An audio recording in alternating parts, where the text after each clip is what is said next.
What are some challenges in integrating e-payment?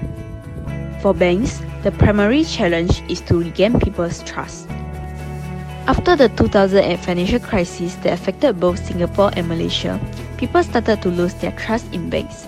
As of now, will people go entirely cashless and rely on banks to manage their money, assist their transactions, and guard their private financial information?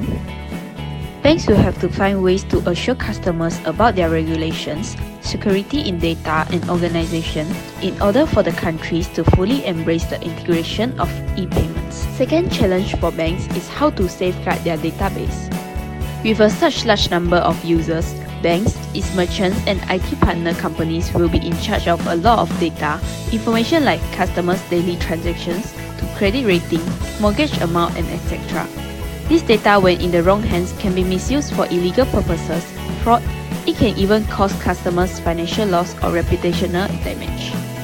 Third challenge that banks in both countries need to tackle is how to get local businesses to work with them and adopt e-payment systems. For Singapore, because there are so many competitors in the market, both banks and non-banks payment systems like GrabPay, DBS PayLah, PayNow, etc.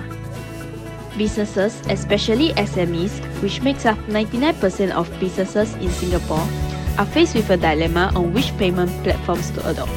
This is important as with each platform imposed comes with countless of fees, setup, security, and no transactions fee.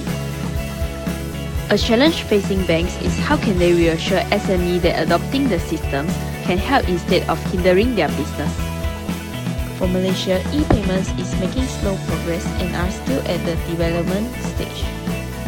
Many small retailers and street vendors in Malaysia face challenges in embracing e-payment. These businesses need quick access to daily cash at hand, especially if they have to pay their suppliers who only want cash. Also, there is the problem of areas with poor internet connection. How can banks in Malaysia grow their e-payment platforms if there is no merchants that are supporting them?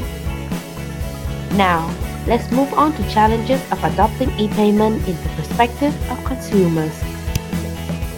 As a consumer, there are too many e-wallets and applications operating on a standalone basis in Singapore and Malaysia.